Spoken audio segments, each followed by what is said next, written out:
Yo, what is good, YouTube? This is your boy Xiaomi15 here, and I am joined with, Hey, what's up, guys? It's Techno. and we are bringing you this week's weekly recap for the CPC. Week one. Pretty much, guys, we got a lot of good games this week. I will commend all of the coaches for playing really well this week. We are definitely impressed. Both me and Techno are definitely impressed with the level of skill that was displayed this week. We're just going to go ahead and go over some of the matches, some of the key points that happened during these matches. Me and Techno will, of course, take turns. And, of course, we're going to go ahead and start off with the Brisbane Balloons versus the Malville Mightianas. Anything else you would like to say, Techno? Yeah, very good matches this week. Really impressive showing of what the CPC coaches are capable of, especially with their drafts. And I'm really hyped for the next couple of weeks. Well, alright. And without further ado, we're just going to go ahead and hop right into the first game. And of course, as I said, the first game was the Brisbane Balloons versus the Malville Mightianas. And of course, we see that the Brisbane Balloons bought a combination of Florgus, Chandelure, Mew, Bronzong, Haxorus, and I believe that is Mega Venusaur. Could be wrong. I believe that is. Of course, the Malville Mightianas bring Porygon, Metagross, Nidoqueen, Togekiss, Blastoise, and interestingly enough, they do bring Beheeyem. Anyways, we're just going to go ahead and get into the match real quick, of course. Well played by both sides. There are some things that, of course, caused the Malville Mightianas to, of course, get the upper hand against the Breloons, and we'll explain that in a moment. That's pretty much the Rocks war that happened between Bronzong and Blastoise here, as of course Bronzong, of course, caught up the Rocks. Does get burned though Bronzong does exchange a Toxic, putting both of these mons on a timer. Now, Bronzong, of course, wanted to keep Rocks on the field here. As you guys are going to see, he's going to keep trying to spin block with Chandelure on Blastoise. Now, that necessarily it's risk-reward here, because I guess he's kind of stunting. But at the same time, Chandelure here was an important mon that I don't think should have been risked necessarily. I understand that Rocks are important. I understand that the Breloons wanted to keep them up. But especially on a turn where Bronzong is low, and he just decides, instead of staying in with Bronzong and sacking it off, he just decides to pretty much switch. And of course, Chandelure not only gets walled by Porygon, but of course completely just taken out by it on an unnecessary switch. That was actually a huge deal there, losing Chandelure early, because of course what happened was later on in the match, you guys are going to see that Beheeyem actually did manage to come back and do quite a lot, of course, dealing with mons like Bronzong, dealing with Mew. Of course, unfortunately, Mew was not able to overpower Beheeyem, though it did have Shadow Ball, the combination of Recover, Calm Mind. The Calm Mind boost enabled it to be able to take it on. Also managed to deal with Venusaur as well. Now, it did get scared out by Haxorus, but at this point, the Breloons pretty much didn't have a good chance of coming back here. Of course, Haxorus ends up getting taken out by Porygon, and the combination of Metagross and Nidoqueen are pretty much able to pick up the win here. Pretty comfortable win for the Malville Mightianas. That Chandelure sack could have mattered, but at the end, the Malville Mightianas played very well, and they were able to pick up this win. Any thoughts there, Techno? Yeah, so the Beheeyem was definitely able to pull through. Malville Mightianas definitely found an opening in the middle of the match, and that was what really benefited them in the long run of the match. And that was really smart prep on the Malville Mightianas' part, noticing that Beheeyem kind of tore through the opponent's team if it got up a Calm Mind, and if they were able to get rid of the Chandelure. So I feel like the Malville Mightianas definitely deserve this win very much. Of course, the Chandelure misplays were definitely unfortunate, but this was still a very good battle. Alright, and I guess we're going to go ahead and just move right into the next match. Yeah, so for the next battle, we are going to have the Atlanta Braveries, coached by versus the Connecticut Crocodiles, coached by 681 Shadow, aka Joey. So the team that the Atlanta Braviaries are going to bring is going to be Talonflame, Mega Pidgeot, Honchkrow, Starmie, Dugtrio, and Klefki. The team that the Connecticut Crocodiles bring is going to be the Heliolisk, Donphan, Mega Charizard X, Manaphy, Ferrothorn, and Mesprit. Now, the thing about this matchup is right off the bat, Pidgeot and the other birds put in a ton of work, especially Talonflame. Talonflame and Pidgeot put in the most work against his team because they're not really walled by anything. Now, of course, Donphan could be an issue for the two physical birds, but Starmie, weakening with Dugtrio and Pidgeot, all very good, reliable responses to these Pokemon. So that's something that's going to be really nice for Trev in this battle, and I feel like Trev prepped very well for this game, and Joey also prepped very well for this game. And Trev also played this game very well. He turn one noticed that he's not going to want to stay in with his Ferrothorn on a potential heat wave, so he goes for the Hurricane, as he's able to weaken everything with Hurricane, basically. Mega Pidgeot just put on so much offensive pressure. Now, of course, there was the turn 3 misplay where Trev decides to sack his Honchkrow, but then he's able to come back in with a Pidgeot after getting U-turn damage off, and that's really what's nice for him. U-turn Heliolisk was very good prep on Joey's part, and I feel like U-turn Heliolisk is something that really helped him stay in this game for as long as he did. But Pidgeot really put in so much pressure on his team. He was just able to fire off so many Hurricanes, U-turns, Heat Waves, and just hit everything super hard, and that's really what had the most impact on this battle. Now, of course, there was the turn where Starmie is able to knock out the Manaphy, which was another really crucial turn, and also the turn where Pidgeot is able to basically do huge damage to the Heliolisk, putting it in range of spikes from the Klefki. And the moment that it got put in range of spikes from the Klefki, the game was kind of over from there. And that was kind of like how the game played out. Of course, Hurricane is able to weaken everything. The Connecticut Crocodiles misplay with the Charizard, switching it directly into a Hurricane from the Mega Pidgeot, which could have been really bad, but it shouldn't have mattered too much in the long run as long as he kept the Dugtrio alive and the Starmie, because he was defensive Zard, as was revealed later on. And in the end, once he puts the Heliolisk in Spike's range, he is able to clean up with Mega Pidgeot, and that's going to be a very good 3-0 for the Atlanta Braviaries. So anything you'd like to add about that? I'd like to add that Shadow kind of played his offensive threats kind of poorly there, as he lets Manaphy fall to Starmie, he lets Charizard take a Hurricane from Pidgeot. I do believe that happens. Of course, as well as letting Heliolisk get to the point where it dies to spikes, that wasn't really good management of his offensive threats there. I feel like they could have done a lot more if they weren't played like that as they were played. That's pretty much all I have to say there.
The Drapions are going to be able to set up their rocks, predicting the Diancie to not want to come in on the Registeel, of course.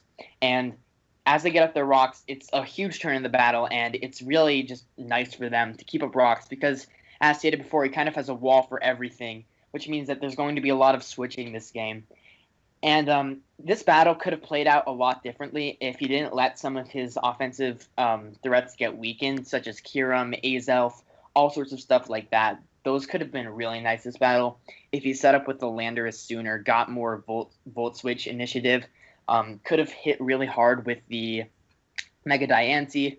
But of course, that battle, this wasn't like meant to play out, I guess, because he doesn't Volt Switch very much. The Shaman keeps coming in on the Magnezone, and that's something that was not necessarily the best for the Dactyls, because every time the Shaman came in on the Magnezone was basically Synthesis Fodder, because it didn't take very much from Flash Cannon at all.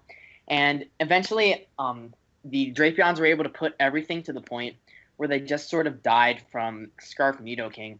Now, of course, a key point in this battle was where the Landorus Incarnate gets to +2 Swords Dance, and he gets a crit knockoff on a prediction into the Latios, which was unfortunate for the Drapions, but they're still able to pull it back with the Scarf Nidoking, and that's going to be nice for them because, of course, that's how they're going to win this game. Just the coverage alone that Nidoking possesses is enough to kind of just take out everything, and that's going to be really nice for him because that's, of course, how he wins this game. It eventually gets to the point where he's able to clean up with Nidoking, just get the last couple of kills with it, and that was a very good game. Anything you'd like to add? Not really. It's well played on the Drapion's part, noticing that Nidoking has a lot of good coverage for his team. That was definitely well played by him. And at the end, both sides played very well. It's just a matter of Nidoking's coverage and him stopping Landorus from doing what he wanted to do, pretty much.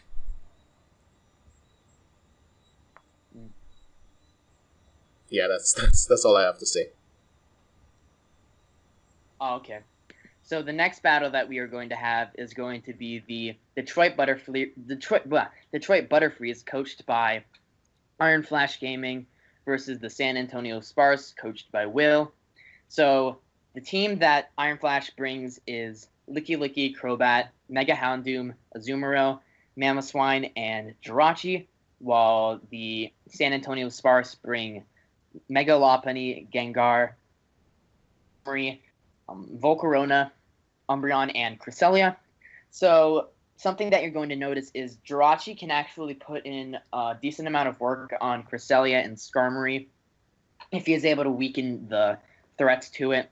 And it's not like he prepped bad for the Jirachi, but he definitely let his responses get weakened way too soon, and you're going to see how that happened later on in the battle. So he's going to lead with Crobat, get a crucial taunt off first turn, and that's going to help him a lot because he's able to weaken down the Skarmory a lot to the point where it's going to be in range of a Thunderbolt or maybe even two. As he goes into Gengar on a predicted Rachi switch, and he's able to just get damage off with Heart Stamp. Now he's going to get the Flame Body Burn on the Jirachi, which could have been really unfortunate. Yeah, very unfortunate. Yeah, very. He goes into Licky Licky, which is definitely going to be a very good response to this Pokemon, just because it just takes that hit so well from a +1 Volcarona's Bug Buzz. That's just really impressive. As he goes back into Jirachi, which was another really good play. So he's going to eventually play the game of Thunderbolt, Iron Head, Heart Stamp, Wish, get the Toxics off, and there's a point in the battle where Umbreon is basically able to start sending up curses, which was a very interesting set versus Iron Flash's team. I don't think it was the most efficient set. I think a foul play set would have been much better, or just not even bringing Umbreon at all, because he had enough for the Jirachi, and it was just setup fodder for the Houndoom.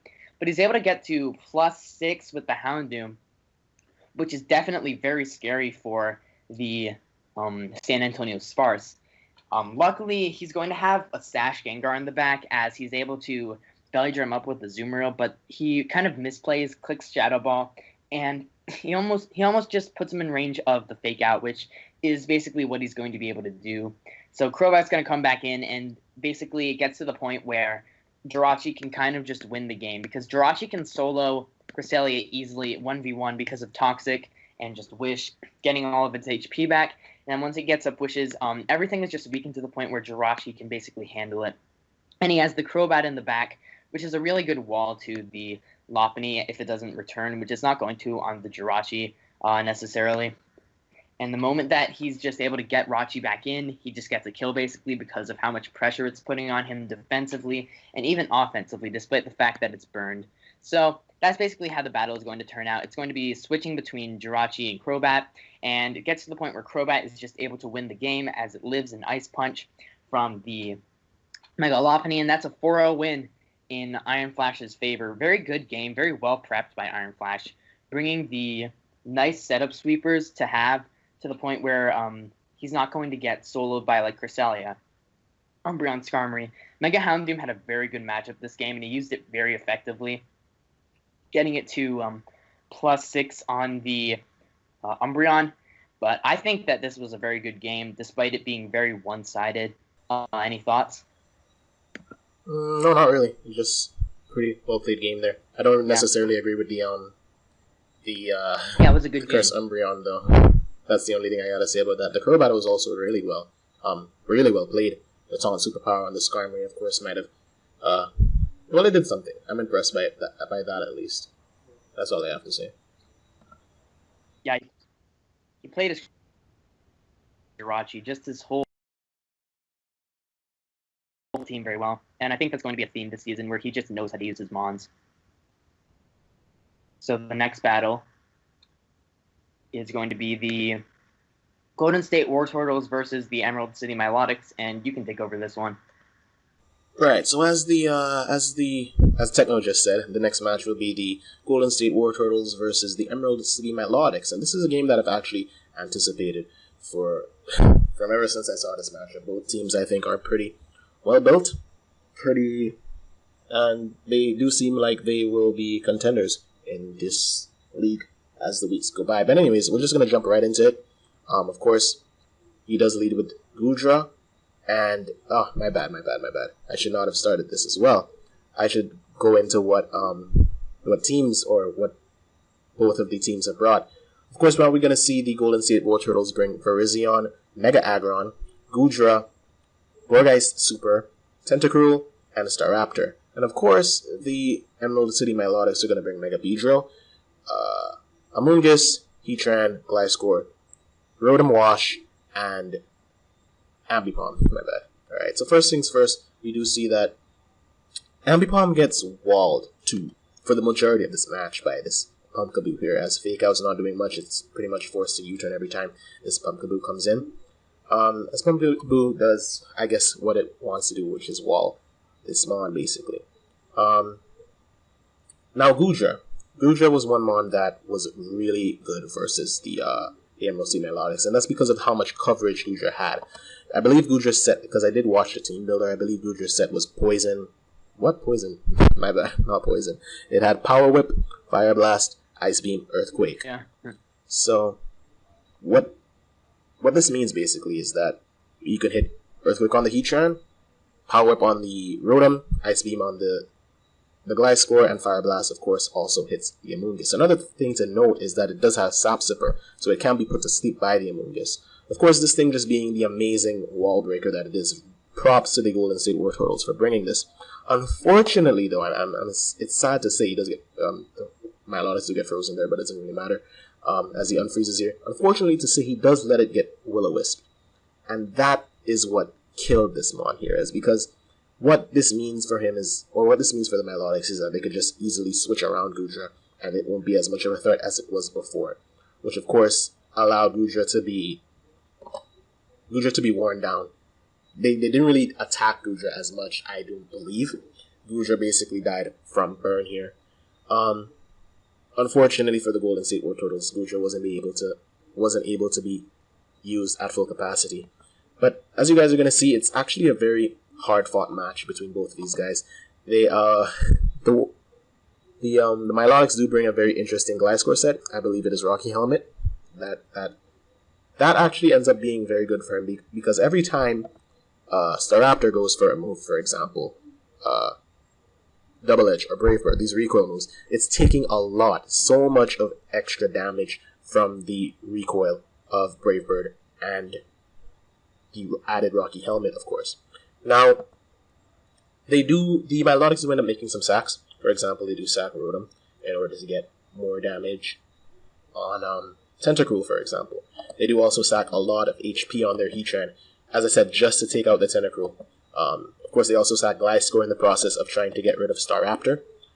But in the end of the day, they did make the plays that they believed they had to make to get themselves in the position that they needed to be. Now, the game at the end of the day is basically going to come down to a 50-50, which is what made this match pretty entertaining to watch. Now, it does come down to Virizion and Mega Aggron versus Mega Beedrill and Heatran. The main matchup here being Mega Beedrill versus Virizion. Now, what could basically happen here is, of course, as I said, it's 50-50. So say, for example, the War Turtles decide, okay, we're switching into Heatran here, and Beedrill goes for U-turn, then that could mean that that's Heatran out on that's Heatran out on Aggron, and that could mean that Aggron could pick up a kill because he can't switch in on Virizion. He can't necessarily stay in with Aggron because it could die to a Flamethrower. Although I'm not quite sure, I can't remember the calc off my head, but Flamethrower will do a lot to the point where probably Aggron will die to a Drill Run from Beedrill. Beedrill, of course, being able to win the game. Another thing they could have done is predicted the U-turn, stayed in with Virizion, and went for the fighting move to knock out Heatran. Then, of course, that would mean that Aggron wins the game. But of course, we're going to see that the unexpected happens here, and Beedrill stays in, goes for Swords Dance, as he does not switch out into Mega Aggron trying to catch the Beedrill on the switch, and of course just sacks Virizion. Of course, Virizion not being able to do much, he did have HP Fire. If it was a physical set with Stone Edge, we could see it being a little bit more intimidating to the Mega Beedrill. We're not sure why he brought the special set. Of course, the special set probably does have some merits. I'm not sure, I didn't quite watch the team builder to its entirety. But of course, that's going to put the combination of Beedrill and Heatran in a good position, as Drill Runner can, of course, do that much to Aggron. It's crazy that +2 adaptability Drill Runner has 40% to Mega Aggron. It's completely crazy. But of course, Beedrill is going to get taken down. Of course, Heatran comes back in, and that's going to be a good game in favor of the Emerald City Milotics. Of course, both players played really well. At the end of the day, it came down to that 50-50, and of course, the Golden State War Turtles just ended up getting it correctly on their end. Well played to them. Anything left to say, Techno? Yeah, this was probably one of the best games of this week. I think you can agree with me on that. Yeah, this game was just so good in general. It's not because it was close, it's because it was just well played on both sides. I feel like Sam, or the coach of the Emerald City Milotics, really brought out the flaws of something like Staraptor in the format, because of how it takes so much recoil damage, and like it doesn't want to take that much recoil damage to have to do so much damage to the opponent. So that's kind of something that I thought was cool, like to kind of just like show off, like, okay, here's how you beat this Pokemon with something else, and I like seeing how that worked. Yeah, for sure. Alright, so I guess we're going to move on into the next game, and that is going to be the Carvanas, the Arizona Carvanas versus the Feraligators. Yeah. Oh. Yeah? Florida Feraligators. Yeah, okay. Oh, my bad. That's supposed to be my game. Yeah. So, as I said, the Florida Feraligators, or the Arizona Carvanas versus the Florida Feraligators. One thing we like to say before we get into this match is that the match between the Philadelphia Scizors and the St. Louis Reshiram's, unfortunately, we do not have that replay. Techno, did they have the match as yet? Did they not? I'm not sure. I do not. Oh, no, he got a forfeit. Oh. Okay. The Reshiram's got a forfeit. Well, that's great. As the Reshiram's forfeited, or the Scizors forfeited? Hello? Oh. Which team forfeited? The Scizors or the Reshiram's?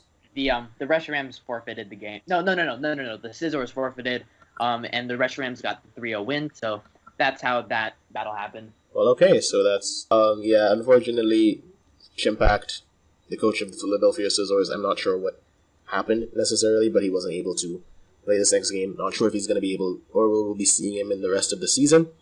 But as I said, he does have a lot of work, or he does have a lot of important other games to be played, such as leagues in the GBA. So that could be why, but we're not sure is what I'm saying. Or I'm not sure is what I'm saying.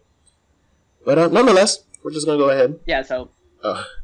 get right into the next match with the Arizona Carvanas versus the Philadelphia Alligators. Now, of course, the Carvanas, I believe I'm getting this right. Yes, the Carvanas bring the team of Zapdos, Mega Blastoise, Victini, Scolipede, Hariyama, Crocodile. And of course, the Florida Alligators bring the team of Mega Absol, Tornadus, Therian, Tauros, these mons I don't see often, I'm sorry, I forgot their names, Suicune, Wobbuffet, surprisingly, and Garchomp.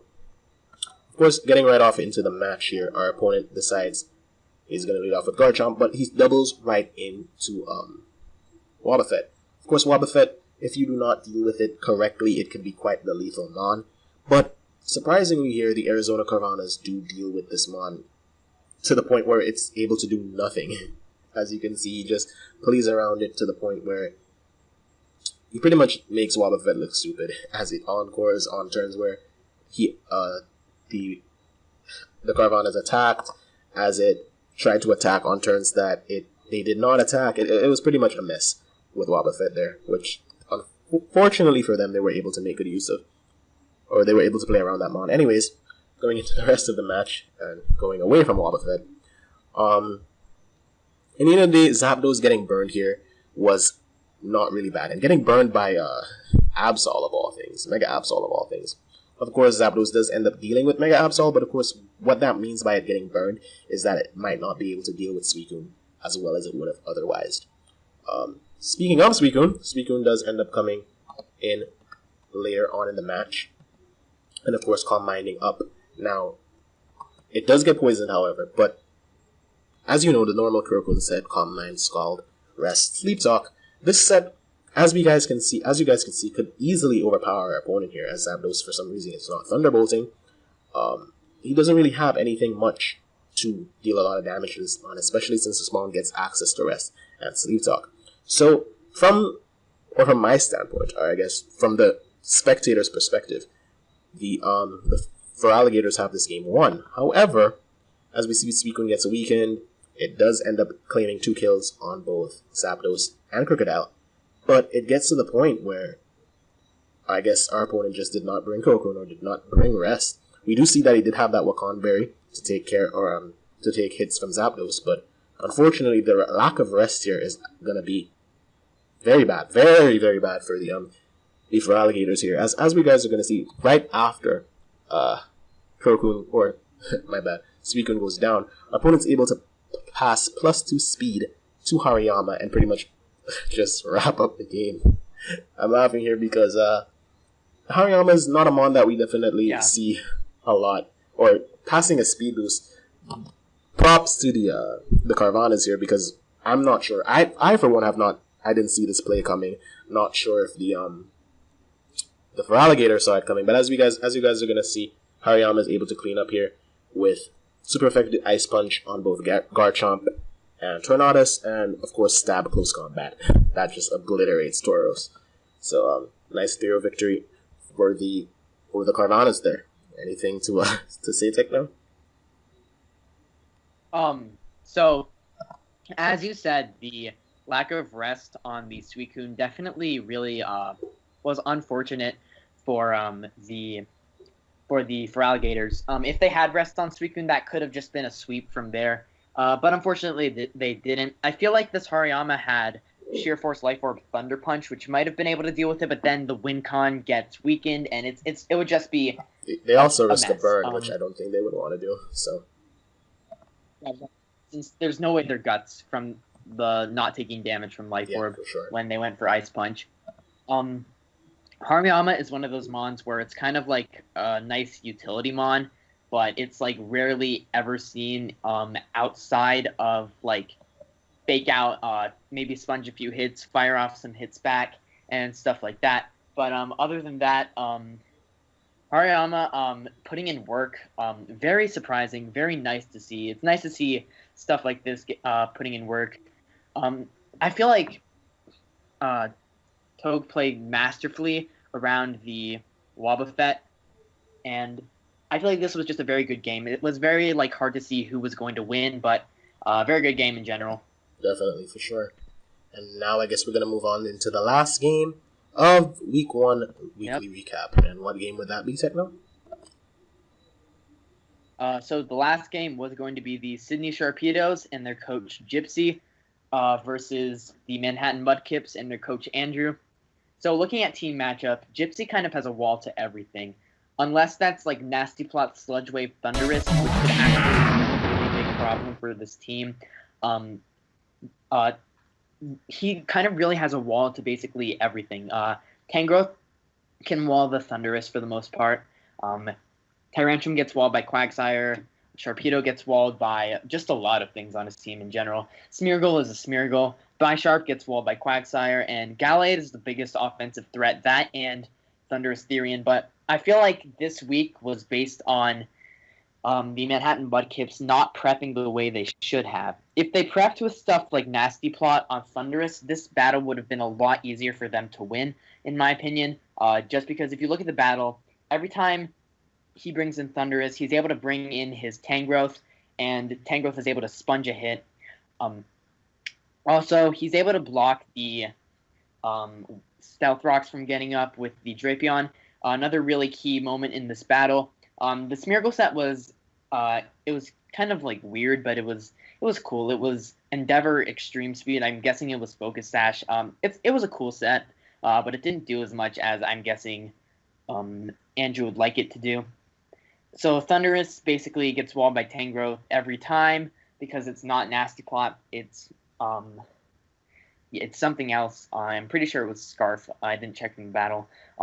So he really just has a wall to everything. The Tangrowth Quagsire Core is really efficient this battle just because of how much it actually handles. Tangrowth is just one of those Pokemon that's so bulky, and Quagsire is pretty decently bulky, but together they are just a really good core in general. So one of the plays this match that really made this battle different than it would have been was when the Mega Gallade basically doesn't really have a move to hit the Sylveon, which was Pixie Plate. And there wasn't really much for it to hit the Sylveon, which means it had to go for Leaf Blade. He had to sack something off, or else the Sharpedo was going to come in and basically die, because that's just what Sharpedo does to like any attack. So he's going to bring in the Sharpedo, and a Dragon Pulse from the Kyurem is able to finish off the game. Very one-sided game. If he brought Swords Dance on his Gallade, this battle could have been very different, because I feel like Swords Dance Gallade could have definitely won this game because the webs were up and he hit everything really hard. Especially like Scizor gets knocked out, Quagsire gets knocked out by Leaf Blade, and then Sylveon, Tangrowth, Kyurem, and Drapion. But I feel like this match was misprepped. He didn't bring enough setup sweepers for the bulk. Maybe Quagsire was scaring him, but still very good prep on Gypsy's part. And I'm looking forward to seeing how Gypsy does in the next few battles. Anything you'd like to add? Yeah, I think you pretty much summed up everything up. Gypsy didn't really seem threatened at all during the course of this battle. Pretty comfortable win for him, in my opinion. Yeah, definitely not one of the more exciting battles, but it's still though well played by Gypsy. And yeah, I believe that brings us to the end of this weekly recap. As I said, once again, we just like to reiterate that all of the matches, of course, were entertaining. Except for, of course. Nah, I wouldn't even say it. Except for, of course, I wouldn't even... Oh, which one you were saying? Except for, of course, Maddie versus Chimp, because it didn't happen. My bad, yeah. Unfortunately, we're going to have to see if Chimpack decides to grace us with his presence during the course of the following weeks. But, yeah. If I had to pick a favorite, I'd say that it would be the Golden State War Turtles versus the Milotics here. So yeah, a few of these battles, most of them were pretty kind of balanced between the two. Of course, some of them were very one-sided. For example, the battle that we just covered, the Manhattan Mudkips versus the Sydney Sharpedos. Another battle that was really one-sided was the San Antonio Spars versus the Detroit Butterfrees. Other than that, I think that these were all very good battles, and I'm looking forward to seeing how the rest of the coaches do. My favorite battle from this week was definitely the Nilotics versus the War Turtles. Just a really nice match of predictions. While, of course, the War Turtles weren't making the predictions that were necessary with the Gudra, but other than that, I feel like this was a very well-played battle, and it was just really nice to see in general. All of these battles were nice to see. Really nice week one to start off this league, and I'm hyped to analyze the rest of this. Yeah, I definitely agree. And if you guys would like to engage us in the comments, of course, what was your favorite match? What do you think would be the play of the week this week? Of course, that's not our responsibility. That's up to the guys over at the Plays of the Week and the MVPs. Play of the week this week. One of the better plays this week. Definitely the Scalpede pass into the Hariyama was one of my favorite plays from this week. Yeah, for sure. But if you disagree with us, or if you do agree with us, please be sure to leave your comments saying what do you think. Please engage us. Please say what you think could have been done differently, of course. Yeah, we're definitely... If you'd like to check out Techno, of course, his channel is in the description. If you'd like to check out me, of course, my channel is also in the description. And I would also like to see you guys back here for week 2, or weekly recap number 2 for week 2. Kind of redundant there, but whatever. Make sure to subscribe to this channel as well. If you want to know when the next weekly recap comes out as well. Anything to say, Techno, as we decide to sign off here? Yeah, so thank you guys for watching. Hopefully you tune in with us next week, and we will see you guys next time. All right, later.